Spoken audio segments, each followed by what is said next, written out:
Gentlemen, thanks so much for being here. Let's begin the debate, and let's start with the issue that voters consistently say is their top concern, the economy. President Biden, inflation has slowed, but prices remain high. Since you took office, the price of essentials has increased. For example, a basket of groceries that cost $100 then now costs more than $120. And typical home prices have jumped more than 30%. What do you say to voters who feel they are worse off under your presidency than they were under President Trump? We've got to take a look at what I was left when I became president and what Mr. Trump left me. We had an economy that was in free fall. The pandemic was so badly handled. Many people were dying. All he said was, it's not that serious. Just inject a little bleach into your arm. You'll be all right. The economy collapsed. There were no jobs. Unemployment rate rose to 15%. It was terrible. And so what we had to do was try to put things back together again. And that's exactly what we began to do. We created 15,000 new jobs. We brought out the position where we have 800,000 new manufacturing jobs. But there's more to be done. There's more to be done. Working class people are still in trouble. I come from Scranton, Pennsylvania. I come of a household where the kitchen table, if the things weren't able to be met during the month, it was a problem. Price of eggs, the price of gas, the price of housing, the price of a whole range of things. That's why I'm working so hard to make sure I deal with those problems. And we're going to make sure that we reduce the price of housing. We're going to make sure we build 2 million new units. We're going to make sure we cap rents so corporate greed can't take over. The combination, what I was left with in corporate greed, is the reason why we're in this problem right now. In addition to that, we're in a situation where if you take a look at all that was done in his administration, he didn't do much at all. By the time he left, things were in chaos, literally chaos. And so we put things back together. We created, I said, those jobs. We make sure we had a situation where we brought down the price of prescription drugs, which is a major issue for many people, to $15 for an insulin shot as opposed to $400. No senior has to pay more than $200 for any drug, all the drugs they can include beginning next year. And the situation is and we're going to make that available to everybody, to all Americans. So we're working to bring down the price around the kitchen table, and that's what we're going to get done. Thank you. President Trump? We have the greatest economy in the history of our country. We have never done so well. Everybody was amazed by it. Other countries were copying us. We got hit with COVID, and when we did, we spent the money necessary so we wouldn't end up in a Great Depression, the likes of which we had in 1929. By the time we finished, so we did a great job. We got a lot of credit for the economy, a lot of credit for the military, and no wars, and so many other things. Everything was rocking good. But the thing we never got the credit for, and we should have, is getting us out of that COVID mess. He created mandates that was a disaster for our country, but other than that, we had given them back a country where the stock market actually was higher than pre-COVID, and nobody thought that was even possible. The only jobs he created are for illegal immigrants and bounce-back jobs, a bounce-back from the COVID. He has not done a good job. He's done a poor job, and inflation's killing our country. It is absolutely killing us. Thank you. President Biden? Well, look, the greatest economy in the world, he's the only one who thinks that, I think. I don't know anybody else who thinks he had the greatest economy in the world. And, the fact of the matter is that we found ourselves in a situation where his economy, he rewarded the wealthy. He had the largest tax cut in American history, $2 trillion. He raised a deficit larger than any president has in any one term. He's the only president other than Herbert Hoover who's lost more jobs than he had when he began, since Herbert Hoover. The idea that he did something that was significant, and the military, when he was president, they were still killing people in Afghanistan. He didn't do anything about that. When he was president, we were still finding ourselves in a position where you had a notion that we were this safe country. The truth is, I'm the only president this century that doesn't have this decade, that doesn't have any troops dying anywhere in the world like he did. President Trump, I want to follow up if I can. You want allowed to respond to him? Well, I'm going to ask you a follow-up. You can do whatever you want with the minute that we give you. I want to follow up. You want to impose a 10% tariff on all goods coming into the U.S.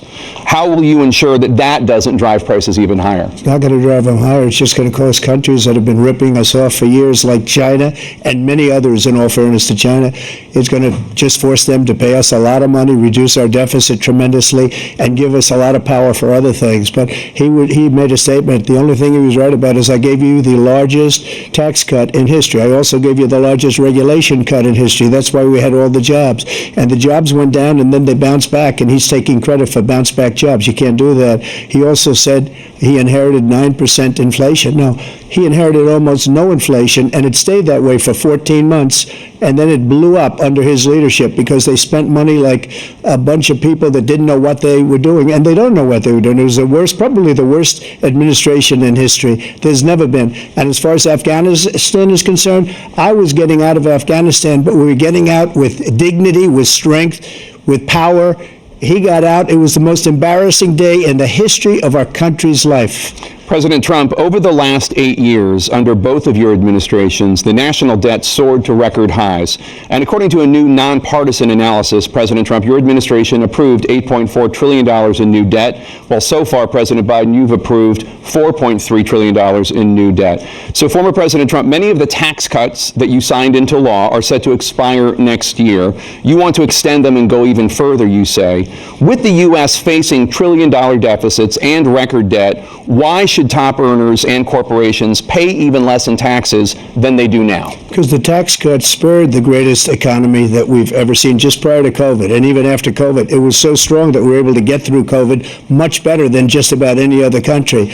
But we spurred, that tax spurred. Now, when we cut the taxes, as an example, the corporate tax was cut down to 21% from 39%, plus beyond that. We took in more revenue with much less tax, and companies were bringing back trillions of dollars back into our country. The country was going like never before, and we were ready to start paying down debt. We were ready to start using the liquid gold right under our feet, the oil and gas right under our feet. We were going to have something that nobody else has had. We got hit with COVID. We did a lot to fix it. I gave him an unbelievable situation with all of the therapeutics and all of the things that we came up with.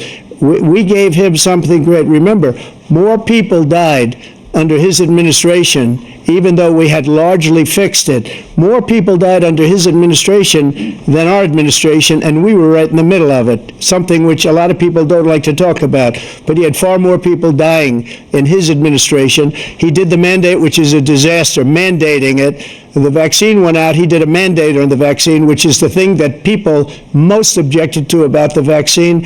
And he did a very poor job, just a very poor job. And I will tell you, not only poor there, but throughout the entire world, we're no longer respected as a country. They don't respect our leadership. They don't respect the United States anymore. We're like a third world nation between weaponization of his election, trying to go after his political opponent, all of the things he's done. We've become like a third world nation, and it's a shame. The damage he's done to our country, and I'd love to ask him, and will, why he allowed millions of people to come in here from prisons, jails, and mental institutions to come into our country and destroy our country. President Trump, we will get to immigration later in this block. President Biden, I want to give you an opportunity to respond to this question about the national debt. He had the largest national debt of any president in a 4-year period, number one. Number two, that $2 trillion tax cut benefited the very wealthy. What I'm going to do is fix the tax system. For example, we have 1,000 trillionaires in America. Billionaires in America. And what's happening? They're in a situation where they, in fact, pay 8.2% in taxes. If they just paid 24%, 25%, either one of those numbers, they'd raise $500 billion, I should say, in a 10-year period. We'd be able to wipe out his debt. We'd be able to help make sure that all those things we need to do, child care, elder care, making sure that we continue to strengthen our healthcare system, making sure that we're able to make every single solitary person eligible for what I've been able to do with the COVID, with dealing with everything we have to do with, look, if we finally beat Medicare. Thank you, President Biden. President Trump? Well, he's right. He did beat Medicare. He beat it to death, and he's destroying Medicare. because all of these people are coming in. They're putting them on Medicare. They're putting them on Social Security. They're going to destroy Social Security. This man is going to single-handedly destroy Social Security. These millions and millions of people coming in, they're trying to put them on Social Security. He will wipe out Social Security. He will wipe out Medicare. So he was right in the way he finished that sentence. And it's a shame. What's happened to our country in the last 4 years is not to be believed. Foreign countries, I'm friends with a lot of people, they cannot believe what happened to the United States of America. We're no longer respected. They don't like us. We give them everything they want, and they think we're stupid. They think we're very stupid people. What we're doing for other countries, and they do nothing for us. What this man has done is absolutely criminal. Thank you, President Trump. Dana? This is the first presidential election since the Supreme Court overturned Roe v. Wade. This morning, the court ruled on yet another abortion case, temporarily allowing emergency abortions to continue in Idaho, despite that state's restrictive ban. Former President Trump, you take credit for the decision to overturn Roe v. Wade, which returned the issue of abortion to the states. Correct. However, the federal government still plays a role in whether or not women have access to abortion pills. They're used in about 2/3 of all abortions. As president, would you block abortion medication? First of all, the Supreme Court just approved the abortion pill, and I agree with their decision to have done that, and I will not block it. And if you look at this whole question that you're asking, complex but not really complex. 51 years ago, you had Roe v. Wade, and everybody wanted to get it back to the states. Everybody, without exception. Democrats, Republicans, liberals, conservatives, everybody wanted it back. Religious leaders. And what I did is I put 3 great Supreme Court justices on the court, and they happened to vote in favor of killing Roe v. Wade and moving it back to the states. This is something that everybody wanted. Now, 10 years ago or so, they started talking about how many weeks and how many this, and getting into other things. But every legal scholar throughout the world, the most respected, wanted it brought back to the states. I did that. Now the states are working it out. If you look at Ohio, it was a decision that was an end result that was a little bit more liberal than you would have thought. Kansas, I would say the same thing. Texas is different. Florida is different. But they're all making their own decisions right now. And right now, the states control it. That's the vote of the people. Like Ronald Reagan, I believe in the exceptions. I am a person that believes. And frankly, I think it's important to believe in the exceptions. Some people, you have to follow your heart. Some people don't believe in that. But I believe in the exceptions for rape, incest, and the life of the mother. I think it's very important. Some people don't. Follow your heart. But you have to get elected also, and because that has to do with other things. You got to get elected. The problem they have is they're radical, because they will take the life of a child in the 8th month, the 9th month, and even after birth. After birth, if you look at the former governor of Virginia, he was willing to do this. He said, we'll put the baby aside and we'll determine what we do with the baby, meaning we'll kill the baby. What happened is we brought it back to the states, and the country is now coming together on this issue. It's been a great thing. Thank you. President Biden? It's been a terrible thing, what you've done. The fact is that the vast majority of constitutional scholars supported Roe when it was decided. Supported Roe. And that's this idea that they're all against it is just ridiculous. And this is the guy who says the state should be able to have it. We're in a state where in 6 weeks, you don't even know whether you're pregnant or not, but you cannot see a doctor, and have him decide on what your circumstances are, whether you need help. The idea that states are able to do this is a little like saying we're going to turn civil rights back to the states, let each state have a different rule. Look, there's so many young women who have been, including a young woman who just was murdered, and he went to the funeral. The idea that she was murdered by an immigrant coming in. They talk about that, but here's the deal: there's a lot of young women who are being raped by their in-laws, by their spouses, brothers and sisters. It's just ridiculous, and they can do nothing about it. And they try to arrest them when they cross state lines. Thank you. There have been many young women murdered by the same people he allows to come across our border. We have a border that's the most dangerous place anywhere in the world, considered the most dangerous place anywhere in the world. And he opened it up, and these killers are coming into our country, and they are raping and killing women. and it's a terrible thing. As far as the abortion is concerned, it is now back with the states. The states are voting. In many cases, it's frankly a very liberal decision. In many cases, it's the opposite. But they're voting, and it's bringing it back to the vote of the people, which is what everybody wanted, including the founders if they knew about this issue, which frankly they didn't. But they would have, everybody wanted brought back. Ronald Reagan wanted it brought back. He wasn't able to get it. Everybody wanted it brought back, and many presidents had tried to get it back. I was the one to do it. And again, this gives it the vote of the people, and that's where they wanted it. Every legal scholar wanted it that way. Staying on the topic of abortion, President Biden, 7 states, I'll let you do that. This is the same topic. 7 states have no legal restrictions on how far into a pregnancy a woman can obtain an abortion.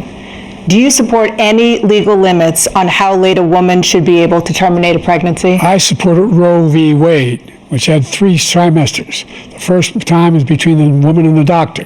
Second time is between the doctor and an extreme situation. The third time is between the doctor, between the woman and the state. The idea that the politicians, that the founders wanted the politicians to be the ones making decisions about women's health is ridiculous. That's the last. No politician should be making that decision. A doctor should be making those decisions. That's how it should be run. That's what you're going to do. And if I'm elected, I'm going to restore Roe v. Wade. So that means he can take the life of the baby in the 9th month and even after birth, because some states, Democrat run, take it after birth. Again, the former governor of Virginia, put the baby down, then we decide what to do with it. So he's willing to, as we say, rip the baby out of the womb in the 9th month and kill the baby. Nobody wants that to happen, Democrat or Republican. Nobody wants it to happen. You're lying. That is simply not true. The Roe v. Wade does not provide for that. That's not the circumstance. Only if a woman's life is in danger, she's going to die. That's the only circumstance in which that can happen. But we are not for late-term abortion, period. Period, period. Under Roe v. Wade, you have late-term abortion. You can do whatever you want, depending on the state. You can do whatever you want. We don't think that's a good thing. We think it's a radical thing. We think the Democrats are the radicals, not the Republicans. For 51 years, that was the law. 51 years, constitutional scholarship said it was the right way to go. 51 years, and it was taken away because this guy put very conservative members on the Supreme Court. He takes credit for taking it away. What's he going to do? What's he going to do, in fact, if the MAGA Republicans, he gets elected, and the MAGA Republicans control the Congress, and they pass a universal ban on abortion, period, across the board at 6 weeks or 7 or 8 or 10 weeks, something very, very conservative. Is he going to sign that bill? I'll veto it. He'll sign it. Thank you. Let's turn now to the issue of immigration and border security. President Biden, a record number of migrants have illegally crossed the southern border on your watch. Overwhelming border states and overburdening cities such as New York and Chicago, and in some cases causing real safety and security concerns. Given that, why should voters trust you to solve this crisis? Because we worked very hard to get a bipartisan agreement that not only changed all of that, we made sure that we are in a situation where you had no circumstance where they could come across the border with the number of border police there are now. We significantly increased the number of asylum officers. By the way, the Border Patrol endorsed my position. In addition to that, we found ourselves in a situation where when he was president, he was separating babies from their mothers, putting them in cages, making sure the families were separated. That's not the right way to go. What I've done since I've changed the law, what's happened? I've changed it in a way that now you're in a situation where there are 40% fewer people coming across the border illegally. That's better than when he left office. And I'm going to continue to move until we get the total ban on the total initiative relative to what we're going to do with more Border Patrol and more asylum officers. President Trump? I really don't know what he said at the end of that sentence. I don't think he knows what he said either. Look, we had the safest border in the history of our country. The border, all he had to do was leave it. All he had to do was leave it. He decided to open up our border, open up our country to people that are from prisons, people that are from mental institutions, insane asylum, terrorists. We have the largest number of terrorists coming into our country right now, all terrorists, all over the world, not just in South America, all over the world. They come from the Middle East, everywhere. All over the world they're pouring in. And this guy just left it open. And he didn't need legislation because I didn't have legislation. I said, close the border. We had the safest border in history. In that final couple of months of my presidency, we had, according to Border Patrol, who is great, and by the way, who endorsed me for president, but I won't say that, but they endorsed me for president. Brandon, just speak to him. But look, we had the safest border in history. Now we have the worst border in history. There's never been anything like it. And people are dying all over the place, including the people that are coming up in caravans. Thank you, President Trump. President Biden? The only terrorist who's done anything crossing the border is one who came along and killed three, under his administration, killed an Al-Qaeda person come in his administration, killed three American soldiers, killed 3 American soldiers. That's the only terrorist that's there. I'm not saying that no terrorist ever got through, but the idea they're emptying their prisons, we're welcoming these people, that's simply not true. There's no data to support what he said. Once again, he's exaggerating, he's lying. President Trump, staying on the topic of immigration, you've said that you're going to carry out, quote, the largest domestic deportation operation in American history, unquote. Does that mean that you will deport every undocumented immigrant in America, including those who have jobs, including those whose spouses are citizens, and including those who have lived here for decades? And if so, how will you do it? Just 1 second. He said we killed 3 people. The people we killed are al-Baghdadi and Soleimani, the 2 greatest terrorists, biggest terrorists anywhere in the world, and it had a huge impact on everything, not just border, on everything. He's the one that killed people with the bad water, including hundreds of thousands of people dying, and also killing our citizens when they come in. We are living right now in a rat's nest. They're killing our people in New York, in California, in every state in the union, because we don't have borders anymore. Every state is now a border. And because of his ridiculous, insane, and very stupid policies, people are coming in and they're killing our citizens at a level that we've never seen. We call it migrant crime. I call it Biden migrant crime. They're killing our citizens at a level that we've never seen before. And you're reading it like these 3 incredible young girls over the last few days.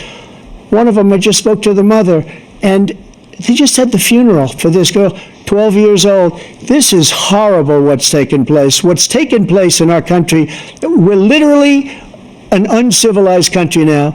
He doesn't want it to be. He just doesn't know. He opened the borders. Nobody's ever seen anything like. And we have to get a lot of these people out, or we have to get them out fast, because they're going to destroy our country. Just take a look at where they're living. They're living in luxury hotels in New York City and other places. Our veterans are on the street. They're dying because he doesn't care about our veterans. He doesn't care. He doesn't like the military at all. And he doesn't care about our veterans. Nobody been worse.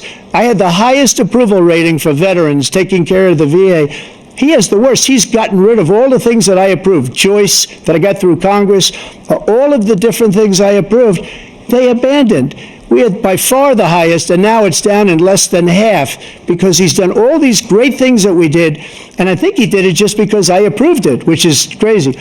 But he has killed so many people at our border by allowing all of these people to come in. And it's a very sad day in America. President Biden, you have the mic. Every single thing he said is a lie. Every single one. For example, veterans are a hell of a lot better off since I passed the PACT Act. 1 million of them now have insurance, and their families have it. Their families have it because what happened, whether it was Agent Orange or burn pits, they're all being covered now. And his group opposed that. We're also in a situation where we have great respect for veterans. My son spent a year in Iraq, living next to one of those burn pits, came back with stage 4 glioblastoma. I was recently in France for D-Day, and I spoke all about those heroes that died. I went to the World War I cemetery he refused to go to. He was standing with his 4-star general, and he told me, he said, I don't want to go in there because they're a bunch of losers and suckers. My son was not a loser, was not a sucker. You're the sucker. You're the loser. President Trump? First of all, that was a made-up quote, suckers and losers. They made it up. It was in a third-rate magazine that's failing, like many of these magazines. He made that up. He put it in commercials. We've notified him. We had 19 people that said I didn't say it. And think of this. Who would say I'm at a cemetery or I'm talking about our veterans? Because nobody's taken better care. I'm so glad this came up, and he brought it up. There's nobody that's taken better care of our soldiers than I have. To think that I would, in front of generals and others, say suckers and losers. We have 19 people that said it was never said by me. It was made up by him, just like Russia was made up, just like the 51 intelligence agents are made up, just like the new thing with the 16 economists are talking. It's the same thing. 51 intelligence agents said that the laptop was Russia disinformation. It wasn't. That came from his son, Hunter. It wasn't Russia disinformation. He made up the suckers and losers, so he should apologize to me right now. Four-star general standing to your side was on your staff who said you said it, period. That's number one. And number two, the idea that I have to apologize to you for anything along the lines. We've done more for veterans than any president has in American history. And they now are in their family. The only sacred obligation we have as a country is to care for our veterans when they come home and their families and equip them when they go to war. That's what we're doing. That's what the VA is doing now. They're doing more for veterans than ever before in our history. All right, thank you so much. Let's move to the topic of foreign policy. I want to begin with Russia's war against Ukraine, which is now in its third year. Former President Trump, Russian President Vladimir Putin says he'll only end this war if Russia keeps the Ukrainian territory it has already claimed and Ukraine abandons its bid to join NATO. Are Putin's terms acceptable to you? First of all, our veterans and our soldiers can't stand this guy. They can't stand him. They think he's the worst commander-in-chief, if that's what you call him, that we've ever had. They can't stand him. So let's get that straight. And they like me more than just about any of them. And that's based on every single bit of information. As far as Russia and Ukraine, if we had a real president, the president that knew, that was respected by Putin, he would have never invaded Ukraine. A lot of people are dead right now, much more than people know. You know, they talk about numbers. You can double those numbers, maybe triple those numbers. He did nothing to stop it. In fact, I think he encouraged Russia from going in. I'll tell you what happened. He was so bad with Afghanistan. It was such a horrible embarrassment, most embarrassing moment in the history of our country, that when Putin watched that and he saw the incompetence, that he should have fired those generals, like I fired the one that you mentioned. And so he's got no love lost. But he should have fired those generals. No general got fired for the most embarrassing moment in the history of our country, Afghanistan, where we left billions of dollars of equipment behind. We lost 13 beautiful soldiers, and 38 soldiers were obliterated. And by the way, we left people behind too. We left American citizens behind. When Putin saw that, he said, you know what? I think we're going to go in and maybe take this was his dream. I talked to him about it, his dream. The difference is he never would have invaded Ukraine, never. Just like Israel would have never been invaded in a million years by Hamas. You know why? Because Iran was broke with me. I wouldn't let anybody do business with them. They ran out of money. They were broke. They had no money for Hamas. They had no money for anything. No money for terror. That's why you had no terror at all during my administration. This place, the whole world is blowing up under him. President Biden? I've never heard so much malarkey in my whole life. Look, the fact of the matter is that we're in a situation where, let's take the last point first. Iran attacked American troops, caused brain damage for a number of these troops, and he did nothing about it. Recently, not when he was president, they attacked. He said they're just having headaches. That's all it is. But he didn't do a thing when the attack took place, number one. Number two, we got over 100,000 Americans and others out of Afghanistan during that airlift. Number three, we found ourselves in a situation where, if you take a look at what Trump did in Ukraine, this guy told Trump, do whatever you want, do whatever you want. And that's exactly what Trump did to Putin, encourage him, do whatever you want. And he went in. And listen to what he said when he went in. He was going to take Kyiv in 5 days, remember? Because it's part of the old Soviet Union. That's what he wanted to reestablish, Kyiv. And he, in fact, didn't do it at all. He wasn't able to get it done. And they've lost thousands and thousands of troops, 500,000 troops. President Trump, I never said that. For 1 minute, I just want to go back to my original question, which is, are Putin's terms acceptable to you? Keeping the territory in Ukraine? No, they're not acceptable. But look, this is a war that never should have started. If we had a leader in this war, he led everybody along. He's given $200 billion now or more to Ukraine. He's given $200 billion. That's a lot of money. I don't think there's ever been anything like it. Every time that Zelensky comes to this country, he walks away with $60 billion. He's the greatest salesman ever. And I'm not knocking him, I'm not knocking anything. I'm only saying the money that we're spending on this war, and we shouldn't be spending, it should have never happened. I will have that war settled between Putin and Zelensky as president-elect before I take office on January 20th. I'll have that war settled. People being killed so needlessly, so stupidly, and I will get it settled, and I'll get it settled fast before I take office. President Biden, you have a minute. The fact is that Putin is a war criminal. He's killed thousands and thousands of people. And he has made one thing clear. He wants to reestablish what was part of the Soviet Empire, not just a piece. He wants all of Ukraine. That's what he wants. And then you think he'll stop there? Do you think he'll stop when if he takes Ukraine? What do you think happens to Poland? What do you think of Belarus? What do you think happens to those NATO countries? And so if you want a war, you ought to find out what he's going to do, because if in fact he does what he says and walks away, and by the way, all that money we give Ukraine are from weapons we make here in the United States. We give them the weapons, not the money at this point. And our NATO allies have produced as much funding for Ukraine as we have. That's why we're strong. Thank you. Moving on to the Middle East. In October, Hamas attacked Israel, killing more than 1,000 people and taking hundreds of hostages. Among those held and thought to still be alive are 5 Americans. Israel's response has killed thousands of Palestinians and created a humanitarian crisis in Gaza. President Biden, you've put forward a proposal to resolve this conflict, but so far Hamas has not released the remaining hostages, and Israel is continuing its military offensive in Gaza. So what additional leverage will you use to get Hamas and Israel to end the war? You have 2 minutes. Number one, everyone from the United Nations Security Council straight through to the G7 to the Israelis and Netanyahu himself have endorsed the plan I put forward, which has 3 stages to it. The first stage is trade the hostages for a ceasefire. Second phase is a ceasefire with additional conditions. The third phase is the end of the war. The only one who wants the war to continue is Hamas, number one. They're the only ones standing out.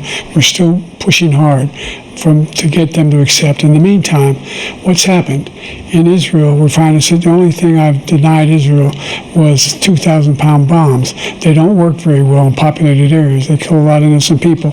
We're providing Israel with all the weapons they need and when they need them. And by the way, I'm the guy that organized the world against Iran when they had a full-blown intercontinental ballistic missile attack on Israel. No one was hurt. No one Israeli was accidentally killed, and it just stopped. We saved Israel. We are the biggest producer of support for Israel of anyone in the world. And so there are 2 different things. Hamas cannot be allowed to be continued. We continue to send our experts and our intelligence people as to how they can get Hamas like we did bin Laden. You don't have to do it. And by the way, they've been greatly weakened, Hamas, greatly weakened, and they should be. They should be eliminated. But you've got to be careful for using certain weapons among population centers. Just going back to Ukraine for 1 second. We have an ocean separating us.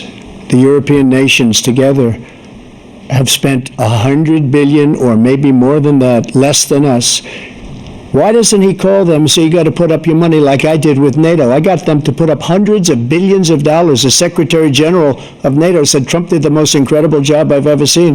They wouldn't have any, they were going out of business. We were spending almost 100% of the money was paid by us. He didn't do that. He's getting all, you got to ask these people to put up the money. We're over $100 billion more spent, and it has a bigger impact on them because of location, because we have an ocean in between. You got to ask them. As far as Israel and Hamas, Israel's the one that wants to go. He said the only one who wants to keep going is Hamas. Actually, Israel is the one, and you should let him go and let him finish the job. He doesn't want to do it. He's become like a Palestinian, but they don't like him because he's a very bad Palestinian. He's a weak one. President Biden, you have a minute. I've never heard so much foolishness. This is a guy who wants to get out of NATO. You're going to stay in NATO? He's going to pull out of NATO. The idea that our strength lies in our alliances as well. It may be a big ocean, but were we ever able to avoid a war in Europe, a major war in Europe? What happens if, in fact, you have Putin continue to go into NATO? We have an Article 5 agreement. Attack on one is attack on all. You want to start the nuclear war he keeps talking about, go ahead. Let Putin go in and control Ukraine and then move on to Poland and other places. See what happens then. He has no idea what the hell he's talking about. And by the way, I got 50 other nations around the world to support Ukraine, including Japan and South Korea, because they understand that this kind of dislocation has a serious threat to the whole world peace. No major war in Europe has ever been able to be contained just to Europe.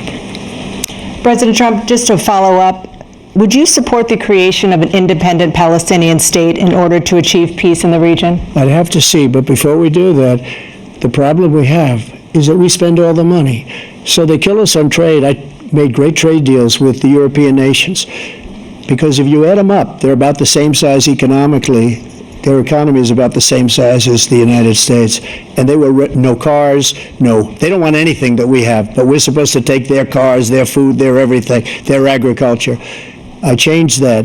But the big thing I changed is they don't want to pay. And the only reason that he can play games with NATO is because I got them to put up hundreds of billions of dollars. I said, and he's right about this, I said, no, I'm not going to support NATO if you don't pay.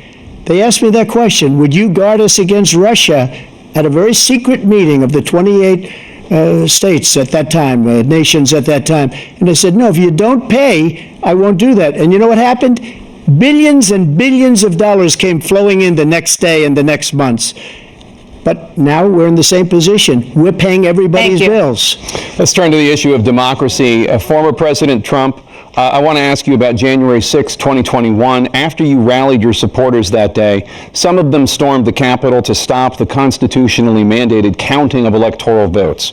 As president, you swore an oath to, quote, preserve, protect, and defend, unquote, the Constitution.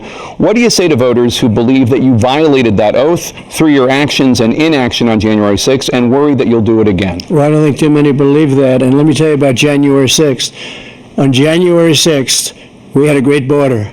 Nobody coming through, very few. On January 6th, we were energy independent. On January 6th, we had the lowest taxes ever. We had the lowest regulations ever. On January 6th, we were respected all over the world.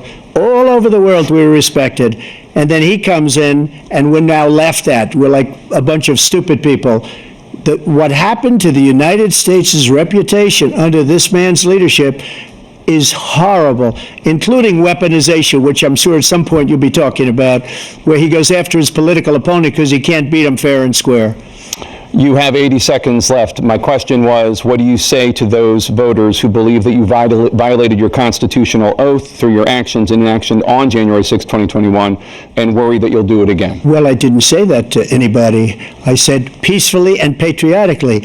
And Nancy Pelosi, if you just watched the news from 2 days ago, on tape to her daughter, who's a documentary filmmaker, they say, but she's saying, oh, no, it's my responsibility. I was responsible for this. Because I offered her 10,000 soldiers or National Guard, and she turned them down. And the mayor in writing, by the way, the mayor, in writing, turned it down, the mayor of D.C. They turned it down. I offered 10,000 because I could see, I had virtually nothing to do. They asked me to go make a speech. I could see what was happening. Everybody was saying they're going to be there on January 6th. They're going to be there. And I said, you know what? There's a lot of people coming. You could feel it. You could feel it too, and you could feel it. And I said, they ought to have some National Guard or whatever. And I offered it to her. And she now admits that she turned it down. And it was the same day she was, I don't know, she can't be very happy with her daughter because it made her into a liar. She said, I take full responsibility for January 6th. President Biden? Look, he encouraged those folks to go up to the Capitol Hill, number one. I sat in the dining room off the Oval Office. He sat there for 3 hours watching, begging, being begged by his vice president and a number of his colleagues on the Republican side as well to do something, to call for a stop, to end it. Instead, they talked about these people being patriots and great patrons of America. In fact, he says he'll not forgive them for what they've done. They've been convicted. He says he wants to commute their sentences and say that no. But he went to every single court in the nation. I don't know how many cases, scores of cases, including the Supreme Court, and they said, no, this guy is responsible for doing what was done. He did do a damn thing, and these people should be in jail, and they should be the ones who are being held accountable. And he wants to let them all out, and now he says if he loses again, such a whiner that he is, that there could be a bloodbath. Thank you, President Biden. President Trump? What they've done to some people that are so innocent, you ought to be ashamed of yourself. What you have done, how you've destroyed the lives of so many people. When they ripped down Portland, when they ripped down many other cities, you go to Minnesota, Minneapolis, what they've done there with the fires all over the city. If I didn't bring in the National Guard, that city would have been destroyed. When you look at all of they took over big chunks of Seattle. I was all set to bring in the National Guard. They heard that, they saw them coming, and they left immediately. What he said about this whole subject is so off. Peacefully patriotic. One other thing, the Unselect Committee, which is basically two horrible Republicans that are all gone now, out of office, and Democrats, all Democrats, they destroyed and deleted all of the information they found because they found out we were right.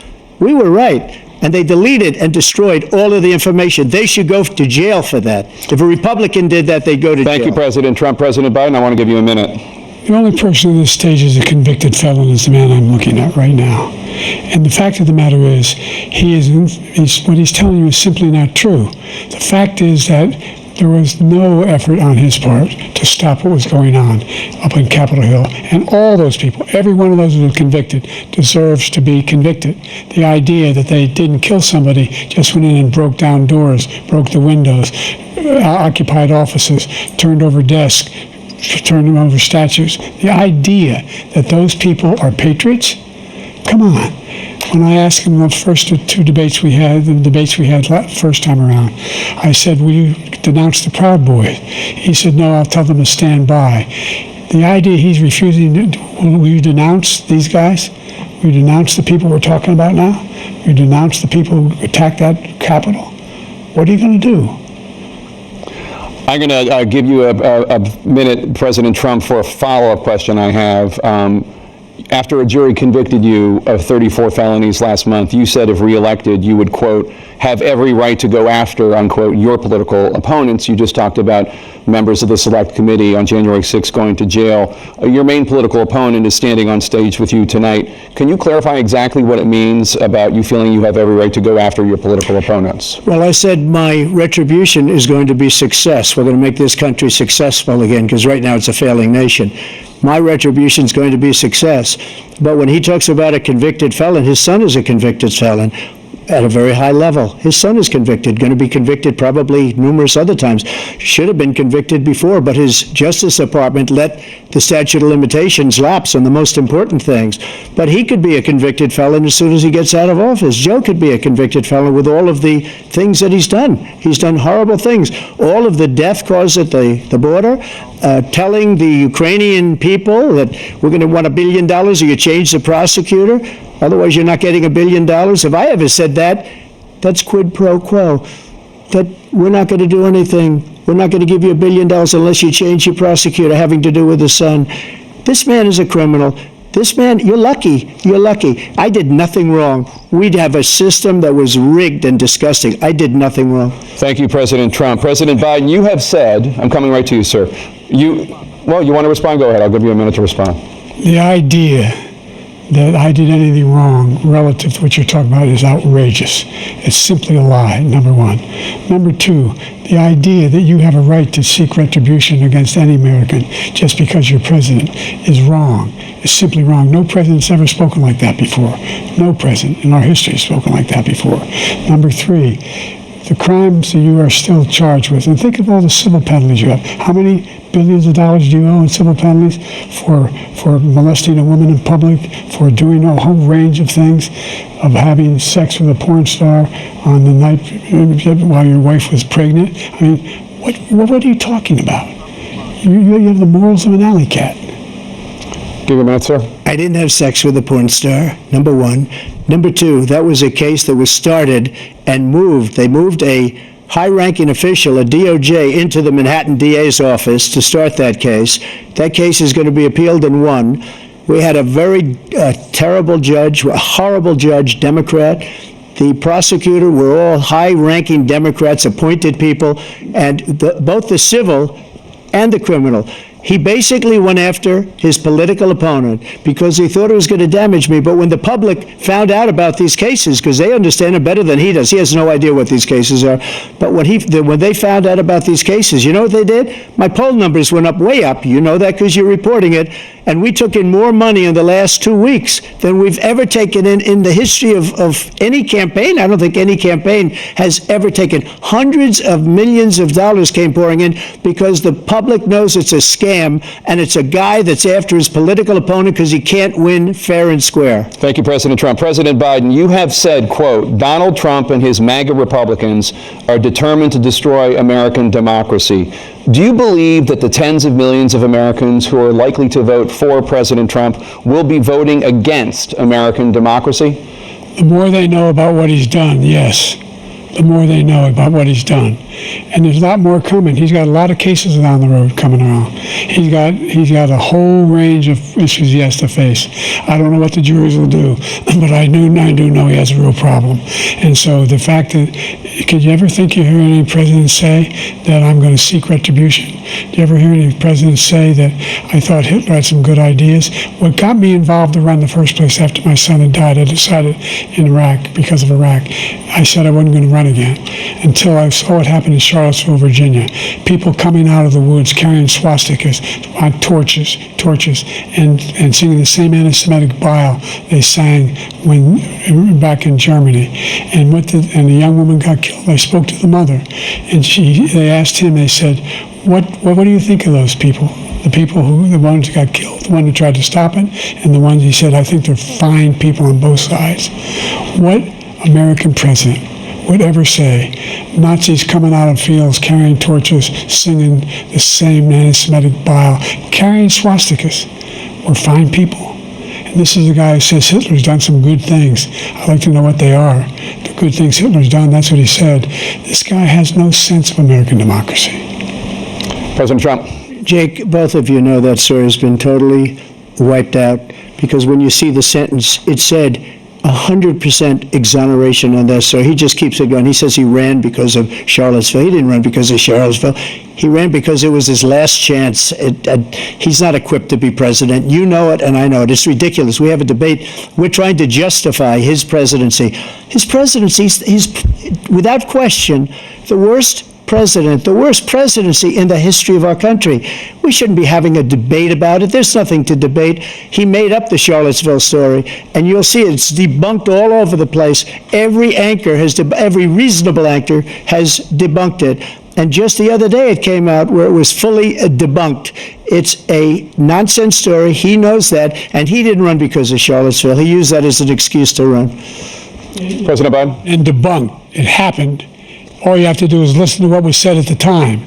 And the idea that somehow that's the only reason I ran because I was worried a guy like this guy could get elected. If he thought they were good people coming out of that forest, carrying those woods, carrying those torches, then he didn't deserve to be president. Didn't deserve to be president at all.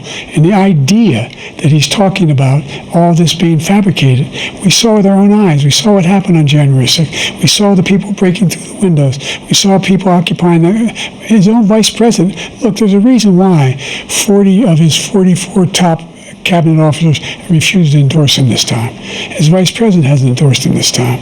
So why? Why? They know him well. They serve with him. Why are they not endorsing him? Thank you, President Biden. We're going to be right back with more from the CNN presidential debate.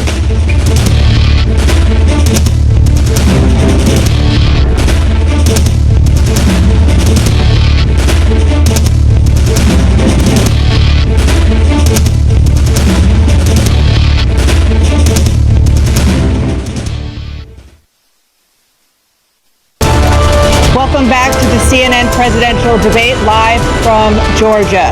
Let's talk about persistent challenges you both faced in your first terms and you'd certainly face again in a second term.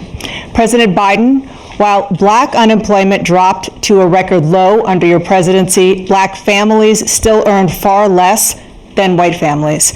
Black mothers are still 3 times more likely to die from pregnancy-related causes, and black Americans are imprisoned at 5 times the rate of white Americans.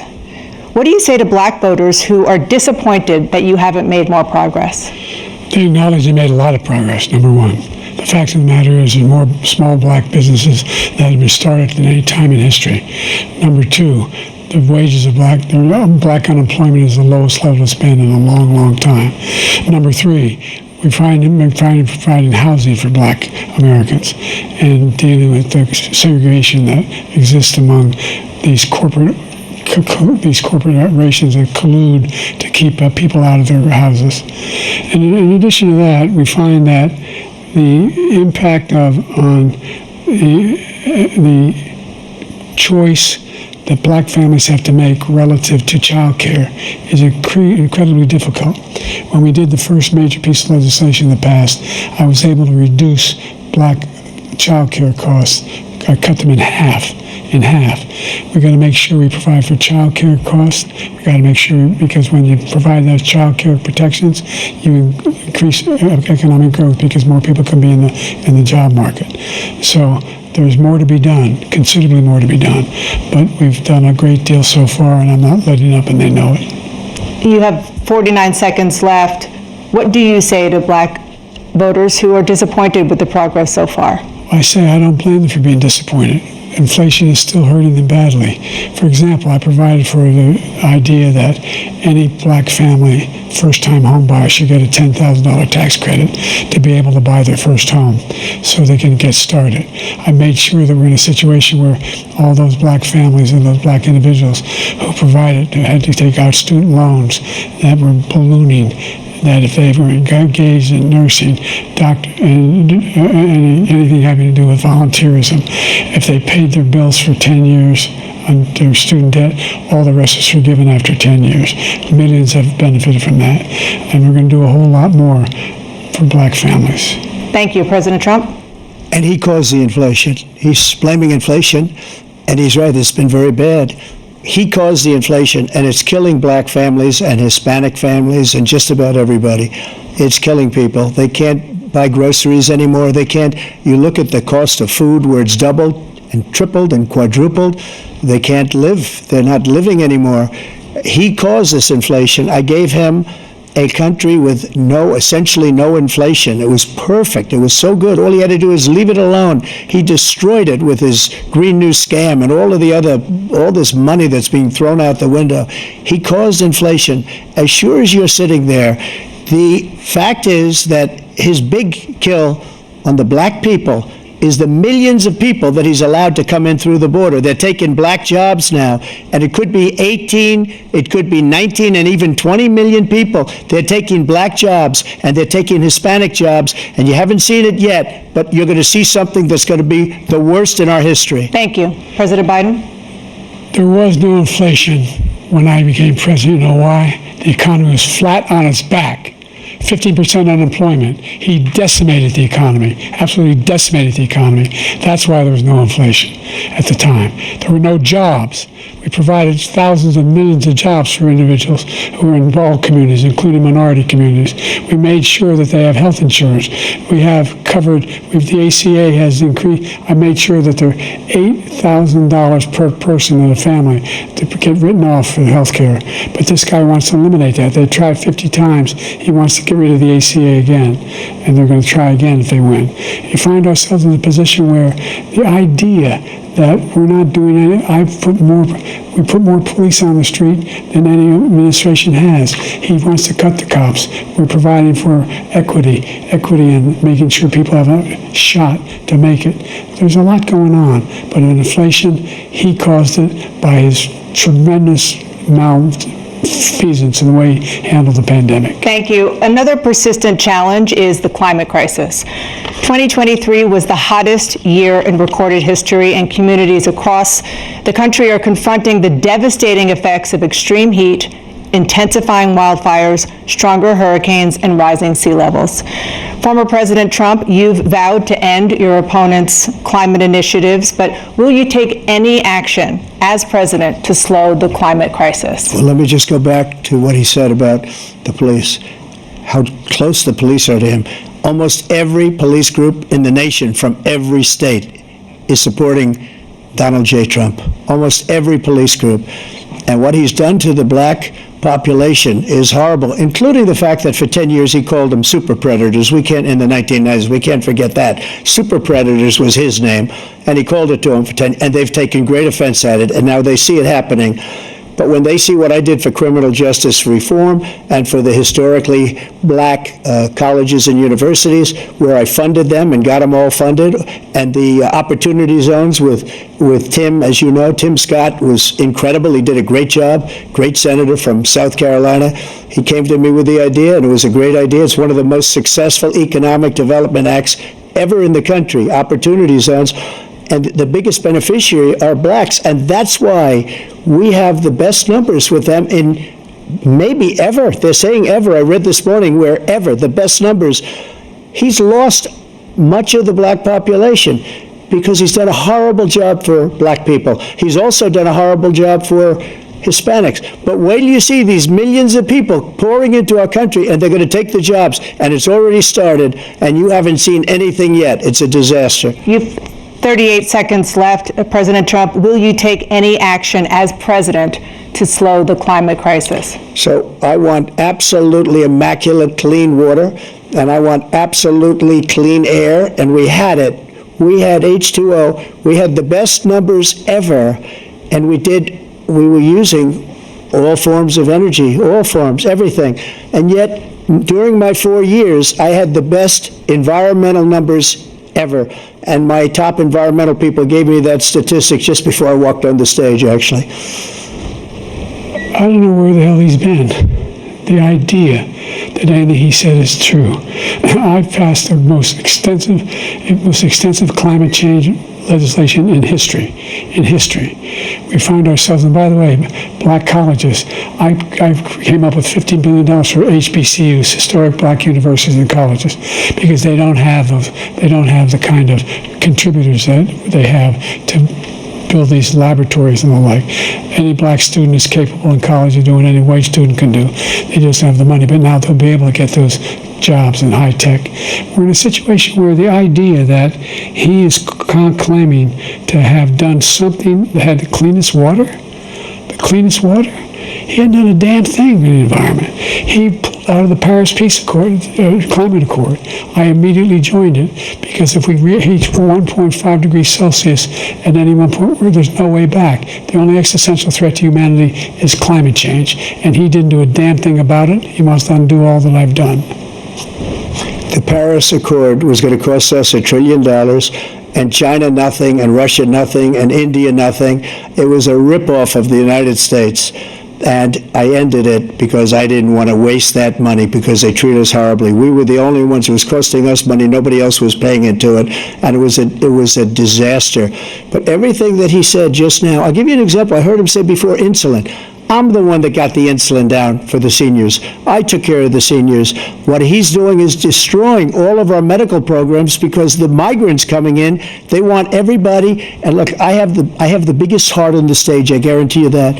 And I want to take care of people. But we're destroying our country. They're taking over our schools, our hospitals, and they're going to be taking over Social Security. He is destroying Social Security, Medicare, and Medicaid. Where does that come from? The idea is that we, in fact, we were the only ones of consequence who were not members of the Paris Accord. How can we do anything if we're not able to? The United States can't get its pollution under control. One of the largest polluters in the world, number one. We're making significant progress. By 2035, we will have cut pollution in half. We have made significant progress, and we're continuing to make progress. We set up a climate corps for thousands of young people to learn how to deal with climate, just like the Peace Corps. And we're moving in directions that are going to significantly change the elements of cause of pollution. But the idea that he claims that he has the biggest heart up here and he's really concerned about pollution and about climate, I've not seen any indication of that.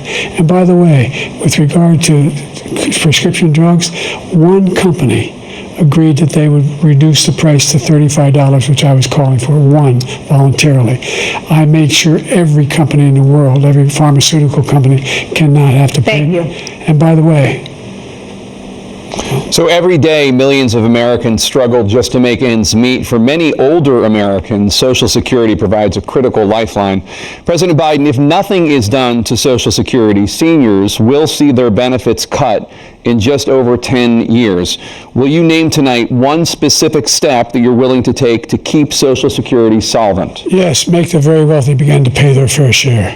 Right now, everybody making under $170,000 pays 6% of their income, of their paycheck, every single time they get a paycheck from the time of the first one they get when they're 18 years old. The idea that they're going to, I'm proposing that everybody, they pay, the millionaires pay 1%.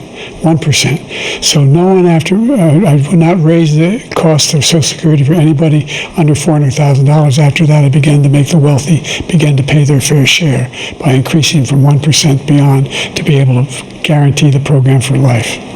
So you still have 82 seconds left. Are there any other measures that you think that would be able to help keep Social Security solvent, or is that one enough? Well, no, that one enough will keep it solvent, but the biggest thing will do if we defeat this man, because he wants to get rid of Social Security. He thinks there's plenty to cut in Social Security. He's wanting to cut Social Security and Medicare both times, and that's what. And if you look at the program put forward by the House Republican caucus that he, I believe, supports, is in fact want to cut it as well. The idea that we don't need to protect our seniors is ridiculous.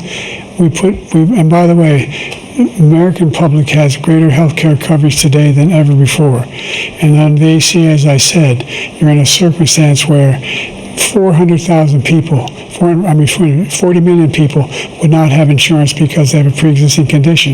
Only thing that allows them to have that insurance is the fact that they, in fact, are part of the ACA. And by the way, the other thing is, we're in a situation where I talk about education for black communities. I've raised the amount of money for Pell Grants by another $8,000. So anybody making under $70,000 a year is going to be able to get $15,000 toward their tuition. He just doesn't know what he's talking about. Thank you, President Biden. President Trump. So I've dealt with politicians all my life. I've been on this side of the equation for the last 8 years. I've never seen anybody lie like this guy. He lies. I've never seen that he can look you in the face. About so many other things too. And we mentioned the laptop. We mentioned Russia, Ukraine. Everything he does is a lie. It's misinformation and disinformation. The losers and suckers story that he made up is a total lie on the military. It's a disgrace. But Social Security, he's destroying it because millions of people are pouring into our country, and they're putting them onto Social Security. They're putting them onto Medicare, Medicaid. They're putting them in our hospitals. They're taking the place of our citizens. What they're doing to the VA, to our veterans, is unbelievable. Our veterans are living in the street, and these people are living in luxury hotels. He doesn't know what he's doing, and it's really coming back. I've never seen such anger in our country before. President Biden. The idea that veterans are not being taken care of, I told you before. And by the way, when I said suckers and losers, he acknowledged after that he fired that general. That general got fired because he's the one that acknowledged that that's what he said. He was the one standing with Trump when he said it, number one. Number two, the idea that we're going to be in a situation where all these millions and millions, the way he talks about it, illegal aliens are coming into the country and taking away our jobs. There's a reason why we have the fastest growing economy in the world, the reason why we have the most successful economy in the world. We're doing better than any other nation in the world. And by the way, those 15 Nobel laureates he talked about being phony, those 15 Nobel laureates, economists, they all said that if Trump is reelected, we're likely to have a recession. And inflation is going to increasingly go up. And by the way, worst president in history, 159 presidential scholars voted him the worst president in the history of the United States of America. President Biden, thank you so much. Let's turn to the cost of child care, which many American families struggle to afford. President Trump, both you and President Biden have tried to address this issue, but the average cost of child care in this country has risen to more than $11,000 a year per child. For many families, the cost of child care for 2 children is more than their rent. In your second term, what would you do to make child care more affordable? Just to go back, the general got fired because he was no good. And if he said that, that's why he made it up. But we have 19 people that said I didn't say it, and they're very highly respected, much more so than him. The other thing is, he doesn't fire people. He never fired people. I've never seen him fire anybody. I did fire a lot. I fired Comey because he was no good. I fired a lot of the top people at the FBI, drained the swamp. They were no good. Not easy to fire people. You'd pay a price for it, but they were no good. I inherited these people. I didn't put Comey there. He was no good. I fired him. This guy hasn't fired anybody. He never fires. He should have fired every military man that was involved with that the Afghanistan horror show, the most embarrassing moment in the history of our country. He didn't fire. Did you fire anybody? Did you fire anybody that's on the border, that's allowed us to have the worst border in the history of the world? Did anybody get fired for allowing 18 million people, many from prisons, many from mental institutions? Did you fire anybody that allowed our country to be destroyed? Joe, our country is being destroyed as you and I sit up here and waste a lot of time on this debate. This shouldn't be a debate. He is the worst president. He just said about me because I said it. But look, he's the worst president in the history of our country. He's destroyed our country. Now all of a sudden he's trying to get a little tough on the border. He came out with a nothing deal, and it reduced it a little bit, like this much. It's insignificant. He wants open borders. He wants our country to either be destroyed or he wants to pick up those people as voters. And I don't think, we just can't let it happen. If he wins this election, our country doesn't have a chance, not even a chance, of coming out of this rut. We probably won't have a country left anymore. That's how bad it is. He is the worst in history by far. Thank you, President Trump. President Biden? We're the most admired country in the world. We're the United States of America. There's nothing beyond our capacity. We have the finest military in the history of the world, the finest in the history of the world. No one thinks we're weak. No one wants to screw around with us. Nobody, number one. Number two, the idea that we're talking about worst presidents. I wasn't joking. Look it up or go online. 159 or 58, don't hold me the exact number, presidential historians, they've had meetings and they voted who's the worst president in American history, one through best to worst. They said he was the worst in all of American history. That's a fact. That's not conjecture. He can argue they're wrong, but that's what they voted. The idea that he is doing anything to deal with child care, he did virtually nothing to child care. We should significantly increase the child care tax credit.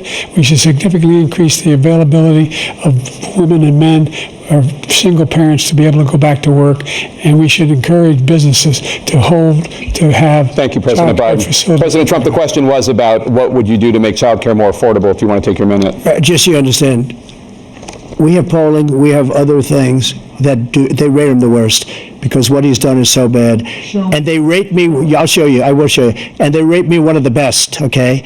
And if I'm given another 4 years, I will be the best. I think I'll be the best.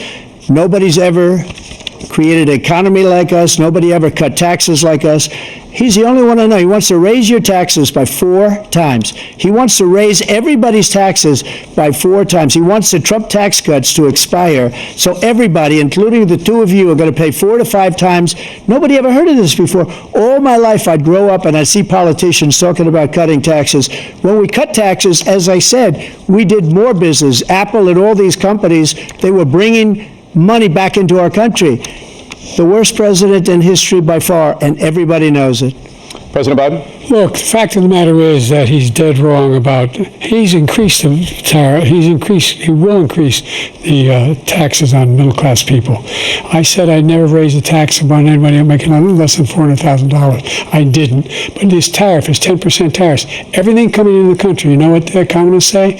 That's going to cost the average American $2,500 a year more because they're going to have to pay the difference in food, and all the things that were important. Number two, he's in a situation where he talks about how he has not raised, he's somehow helped the middle class. The middle class have been devastated by you. Now you want a new tax cut of $5 trillion over the next 10 years, which is going to fundamentally bankrupt the country. You had the largest deficit of any president in American history, number one. Number two, you have not, in fact, made any contact, any progress with China.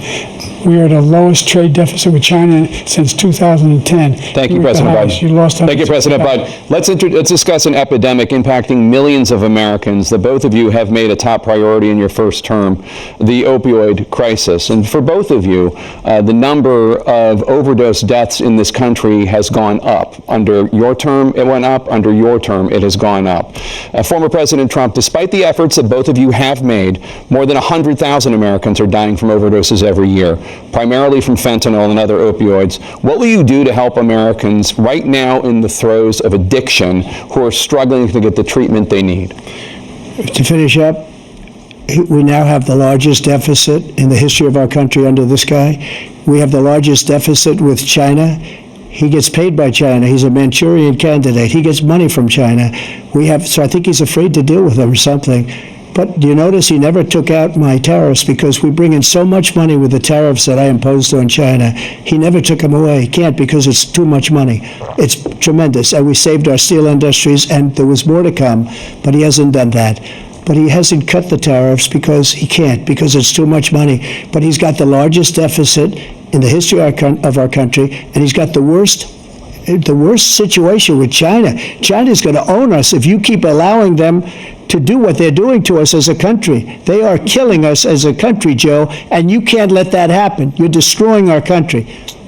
So, President Trump, you have 67 seconds left. The question was, what are you going to do to help Americans in the throes of addiction right now who are struggling to get the treatment they need? Jake, we were doing very well at addiction until the COVID came along. We had the 2.5, almost 3 years of like nobody's ever had before, any country, in every way. And then we had to get tough, and it was the drugs pouring across the border it started to increase. We got great equipment. We bought the certain dog that's the most incredible thing that you've ever seen, the way they can spot it. We did a lot, and we were getting very low numbers, very, very low numbers. Then he came along. The numbers, have you seen the numbers now? It's not only the 18 million people that I believe is even low, because the gotaways, they don't even talk about gotaways. But the numbers of the amount of drugs and human trafficking in women coming across our border, the worst thing I've ever seen, at numbers that nobody's ever seen under him because the border's so bad. But the number of drugs coming across our border now is the largest we've ever had by far. President Trump, thank you. President Biden? Fentanyl and the byproducts of fentanyl went down for a while. And I wanted to make sure we use the machinery that can detect fentanyl, these big machines that roll over everything that comes across the border. And it costs a lot of money. That was part of this deal we put together, this bipartisan deal. More fentanyl machines, more be able to detect drugs, more numbers of agents, more numbers of all the people at the border. And when we had that deal done, he called his Republican colleagues, said, don't do it. It's going to hurt me politically. No, he never argued it's not a good bill. It's a really good bill. We need those machines. We need those machines. And we're coming down very hard in every country in Asia in terms of precursors for fentanyl. And Mexico is working with us to make sure they don't have the technology to be able to put it together. That's what we have to do. We need those machines. Thank you, President Biden. President Trump, and again, the question is about Americans in the throes of addiction right now struggling to get the treatment they need. Well, this does pertain to it. He ended Remain in Mexico. He ended catch and release. I made it catch and release in Mexico, not catch and release here. We had so many things that we had done, hard negotiations with Mexico, and I got it all for nothing. It's just like when you have a hostage. We always pay $6 billion for a hostage. Every time we say there's a hostage. Now we have a hostage, a Wall Street Journal reporter. I think a good guy, and he's over there because Putin is laughing at this guy, probably asking for billions of dollars for the reporter. I will have him out very quickly as soon as I take office. Before I take office, I said by literally as soon as I win the election, I will have that reporter out. He should have had him out a long time ago, but Putin's probably asking for billions and billions of dollars because this guy pays it every time. We had 2 cases where he paid $6 billion for 5 people. I got 58 people out, and I paid essentially nothing. Thank you, President Trump. Dana? Let's turn to concerns that voters have about each of you. President Biden, you would be 86 at the end of your second term. How do you address concerns about your capability to handle the toughest job in the world well into your 80s? Well, first of all, I spent half my career being criticized being the youngest person in politics. I was the second youngest person ever elected to the United States Senate, and now I'm the oldest. This guy's 3 years younger and a lot less competent. I think that just look at the record. Look at what I've done. Look how I've turned around the horrible situation he left me. As I said, 15 million new jobs, 800,000 manufacturing jobs, more investment in America, over billions of dollars in private investment in enterprises that we are growing. By the way, we brought an awful lot of people. The whole idea of computer chips, we used to have 40% of the market. We invented those chips, and we lost it because he was sending people to find the cheapest jobs overseas and to bring home a product. So I went to South Korea.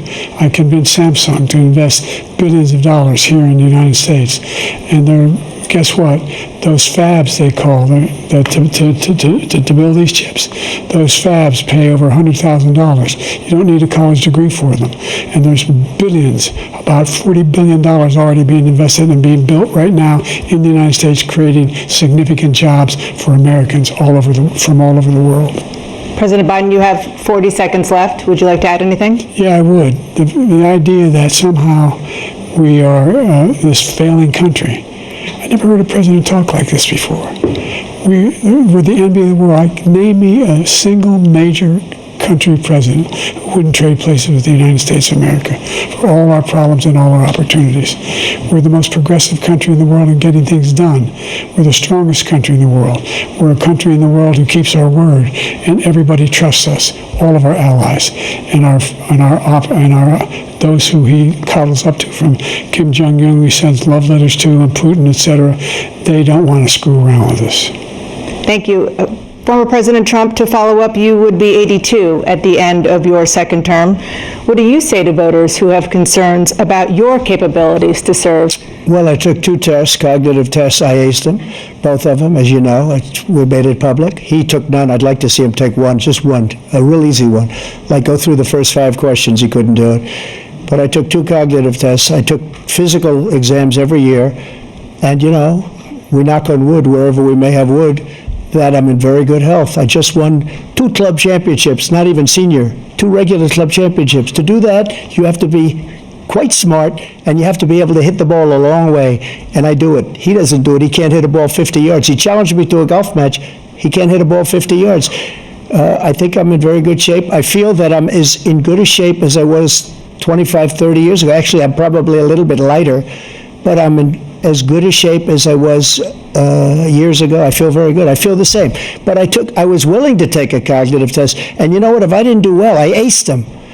Dr. Ronnie Jackson, who's a great guy when he was White House doctor, and then I took another one, a similar one, and one of them said they'd never seen anybody ace him. Thank you. President Biden?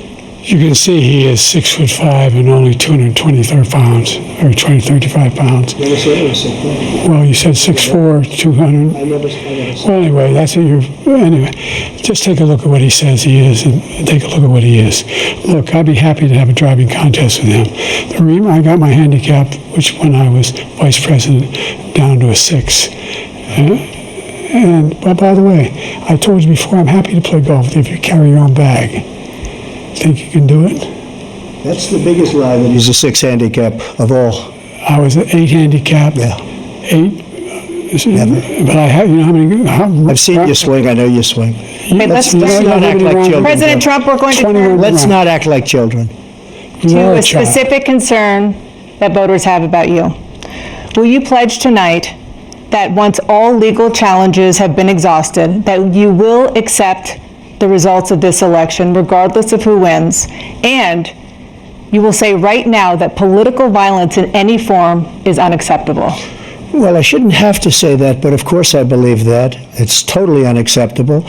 And if you would see my statements that I made on Twitter at the time, and also my statement that I made in the Rose Garden, you would say it's one of the strongest statements you've ever seen. In addition to the speech I made in front of, I believe, the largest crowd I've ever spoken to, and I will tell you, nobody ever talks about that. They talk about a relatively small number of people that went to the Capitol, and in many cases were ushered in by the police. And as Nancy Pelosi said, it was her responsibility, not mine. She said that loud and clear. But the answer is, if the election is fair, free, and I want that more than anybody. And I'll tell you something. I wish he was a great president, because I wouldn't be here right now. I'd be at one of my many places enjoying myself. I wouldn't be under indictment because I wouldn't have been his political opponent, because he indicted me because I was his opponent. I wish he was a great president. I would rather have that. I wouldn't be here. I don't mind being here, but the only reason I'm here is he's so bad as a president that I'm going to make America great again. We're going to make America great again. We're a failing nation right now. We're a seriously failing nation. And we're a failing nation because of him. His policies are so bad. His military policies are insane. They're insane. These are wars that will never end with him. He will drive us into World War III, and we're closer to World War III than anybody can imagine. We are very, very close to World War III, and he's driving us there. And Kim Jong-un and President Xi of China, Kim Jong-un of North Korea, all of these, Putin, they don't respect him, they don't fear him, they have nothing going with this gentleman, and he's going to drive us into World War III. You want a World War III, let him follow and win, and let Putin say, do what you want, NATO. Just do what you want. There's a thing called Article 5. An attack on one is an attack on all, and required response. The idea, I can't think of a single major leader in the world who wouldn't trade places with the job I've done and what they've done. Because we are a powerful nation. We have wonderful people. It's because of the people, not me. It's because of the American people. They're capable of anything, and they step up when they're needed. And right now, we're needed. We're needed to protect the world because of our own safety is at stake. And again, you want to have a war, just let Putin go ahead and take Kyiv, make sure they move on, see what happens in Poland, Hungary, and other places along that border. Then you have a war. President Trump, as I come back to you for a follow-up, the question was, will you accept the results of this election, regardless of who wins? Just to finish what he said, if I might, Russia, they took a lot of land from Bush. They took a lot of land from Obama and Biden. They took no land, nothing from Trump, nothing. He knew not to do it. He's not going to play games with me. He knew that. I got along with him very well, but he knew not to play games. He took nothing from me. But now he's going to take the whole thing from this man right here. That's a war that should have never started. It would have never started ever with me. And he's going to take Ukraine. And, you know, you asked me a question before, would you do this? He's got us in such a bad position right now with Ukraine and Russia, because Ukraine's not winning that war. He said, I will never settle until such time. They're running out of people. They're running out of soldiers. They've lost so many people. It's so sad. They've lost so many people, and they've lost those gorgeous cities with the golden domes that are 1,000 years old, all because of him and stupid decisions. Russia would have never attacked if I were President Trump, president. the question was, will you accept the results of the election, regardless of who wins? Yes or no, please. If it's a fair and legal and good election, absolutely. I would have much rather accepted these, but the fraud and everything else was ridiculous. And if you want, we'll have a news conference on it in a week, or we'll have another one of these in a week.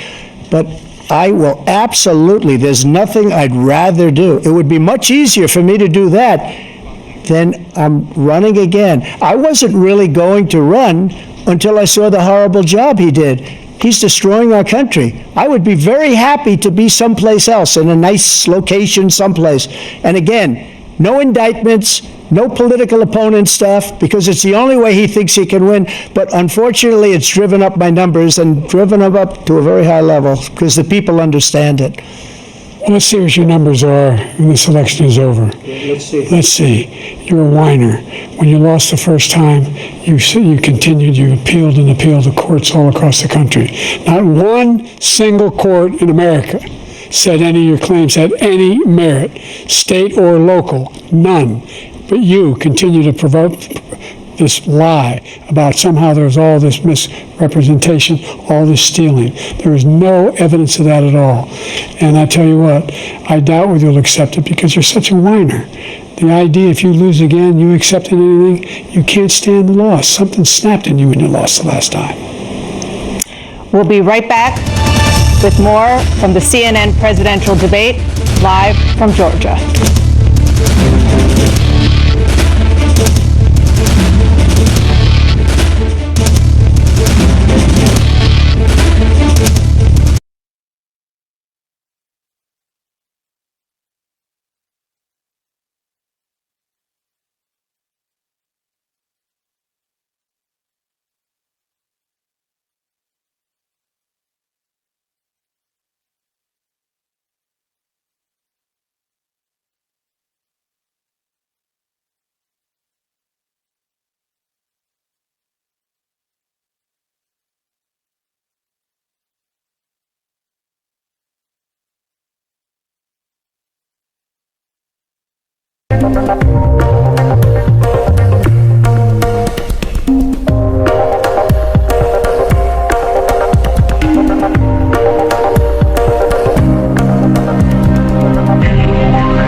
Time for the candidates to deliver their closing statements as predetermined by a coin toss. We're going to begin with you, President Biden. You have 2 minutes. We've made significant progress from the debacle that was left by President Trump in his last term. We find ourselves in a situation where, number one, We have to make sure that we have a fair tax system. I ask anyone out there in the audience, or anyone out watching this debate, do you think the tax system is fair? The fact is that I said nobody even making under $400,000 had a single penny increase in their taxes, and will not. And if I'm reelected, that'll be the case again. But this guy has increased your taxes because of the deficit, number one. He's increased inflation because of the debacle he left after the way he handled the pandemic. And he finds himself in a position where he now wants to tax you more by putting a 10% tariff on everything that comes into the United States of America.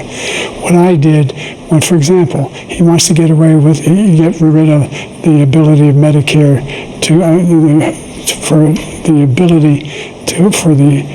us to be able to negotiate drug prices with the big pharma companies. Well, guess what? We got it down to $35 for insulin instead of $400. No more than $2,000 for every senior, no matter how much prescription they need. You know what that did? That reduced the federal debt by $160 billion over 10 years because the government doesn't have to pay the exorbitant prices. I'm going to make that available to every senior all along. It's happening now, and everybody in America. He wants to get rid of that. I'm going to make sure that we have child care. We're going to significantly increase the credits people have for child care. I'm going to make sure we do something about what we're doing on lead pipes and all the things that are causing health problems for people across the country. We're going to continue to fight to bring down inflation and give people a break. Thank you, President Biden. President Trump, you now have 2 minutes for your closing statement. Like so many politicians, this man is just a complainer. He said, we want to do this, we want to do that, we want to get rid of this tax, that tax. But he doesn't do anything. All he does is make our country unsafe by allowing millions and millions of people to pour in. Our military doesn't respect him. We look like fools in Afghanistan. We didn't stop Israel. It was such a horrible thing that would have never happened. It should have never happened. Iran was broke. Anybody that did business with Iran, including China, they couldn't do business with the United States. They all passed. Iran was broke. They had no money for Hamas or Hezbollah, for terror, no money whatsoever. Again, Ukraine should have never happened. He talks about all this stuff, but he didn't do it. For 3.5 years, we're living in hell. We have the Palestinians and we have everybody else rioting all over the place. You talk about Charlottesville. This is 100 times Charlottesville, 1,000 times. The whole country is exploding because of you, because they don't respect you, and they have to respect their president, and they don't respect you throughout the world. What we did was incredible. We rebuilt the military. We got the largest tax cut in history, the largest regulation cut in history. The reason he's got jobs is because I cut the regulations that gave jobs, but he's putting a lot of those regulations back on.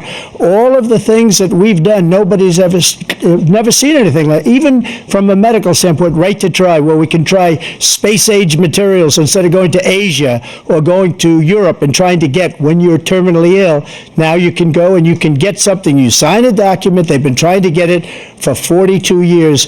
But you know what we did for the military was incredible choice for our soldiers, where our soldiers, instead of waiting for 3 months to see a doctor, can go out and get themselves fixed up and readied up and take care of themselves, and they're living. And that's why I had the highest approval rating in the history of the VA. So all of these things, we're in a failing nation, but it's not going to be failing anymore. We're going to make it great again. Thank you, former President Trump. President Biden, stay with us because we have full analysis of this debate. Anderson Cooper and Aaron Burnett starts now on CNN. Because the flag still stands for freedom, and they can't take that away.